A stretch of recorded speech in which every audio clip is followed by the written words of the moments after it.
Welcome, and thank you for joining us for this presentation of the final projects from EDT631, Media and Instruction, here at National University's School of Media and Communication. My name is David Taylor, the instructor, and it's my absolute pleasure to be able to show to you these final video projects from these outstanding students. Let's start with this one right here. J.R. Ginex-Orinon is currently completing his master's in Educational and Instructional Technology at National University. He also currently teaches at Fountain Valley High School in Orange County, California, where his students are about to receive one of the most engaging introductions to the periodic table that I've ever seen.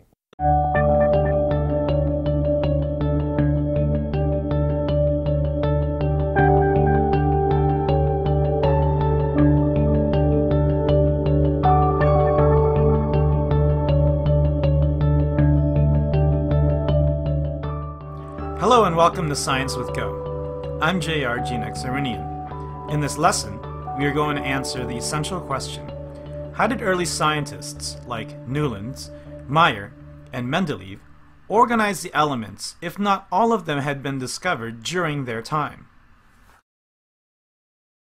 Let's start by taking a look at a set of cards with different shapes, quantities, and shades.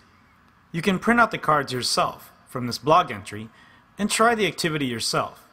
Your task is to arrange the cards in a grid with columns and rows. You could have arranged the cards this way, with no specific logical pattern. But that doesn't seem helpful to us. It looks confusing, and it doesn't really tell us anything. Let's try rearranging the cards by putting similar shapes together, similar quantities together, and similar shades together. Now this looks better, and seems more organized, but there seems to be some inconsistencies. It feels like there may be some cards missing.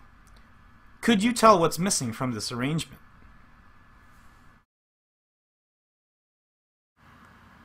What if we left some empty spaces for those missing cards in the grid? Are they easily identifiable now? Now let's see if your guesses are the same as mine. Of course, if the cards are arranged in this way, it would be easy to identify the missing elements of the grid.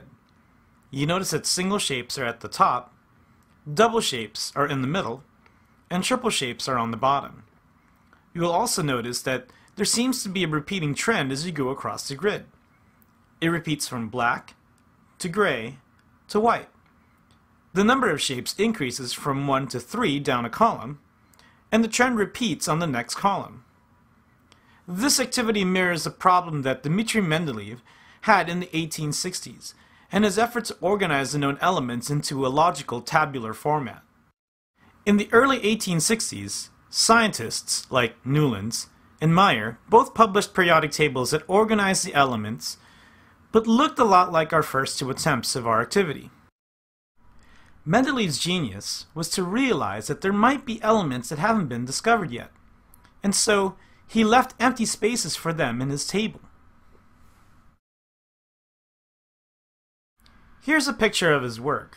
He was able to predict the chemical and physical properties of these undiscovered elements, as you can see with atomic mass number 44, atomic mass number 68, and atomic mass 72, which turned out to be quite accurate.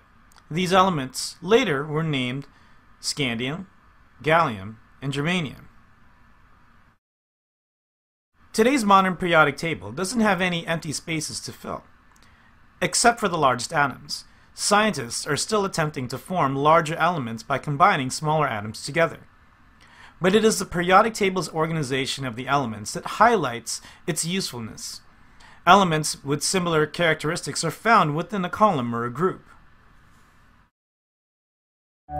The periodic table also shows repeating patterns and trends as you go from top to bottom and from left to right, much like the card set that we correctly put together. In the next unit, we will identify what these trends are as we go deeper into the study of the elements. See you in class.